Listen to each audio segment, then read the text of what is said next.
Breakout seasons happen by wide receivers every single year. There's so much turnover in that top 10 wide receiver range, and I'm here to tell you who I think is going to break out in 2023. Number 5, I think you can take a dartboard and set it up with a different New York Giants wide receiver on each thing and just throw a dart at it. Give me Hyatt. I absolutely love Jalen Hyatt. They picked him in the second round. He's an absolute stud. Number 4, I like Drake London in Atlanta. This guy has size. This guy has hands. This guy flashed a little bit of chemistry with quarterback Desmond Ridder in his handful of starts last season. I think he can be a fantastic top 10 type wide receiver in the NFL. Number 3, I'm going to reach down to the undrafted portion of the NFL, and I'm talking about New Orleans Saints wide receiver Rashid Shaheed. This man flashed so much chemistry with Andy Dalton last year. He has a huge upgrade at quarterback, showed a ton of potential, especially on deep passes last year. Rashid Shaheed looks very promising as a wide receiver for the New Orleans Saints.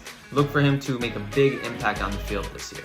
It was a real toss-up between number 2 and number 1, but Terry McLaurin of the Washington Commanders, I think he counts as a breakout because I think that there's a new ceiling for this player that we haven't yet seen. Finally, we're seeing some flashing with Sam Howell. There's great reports out of OTAs that Sam Howell and Terry McLaurin have good chemistry.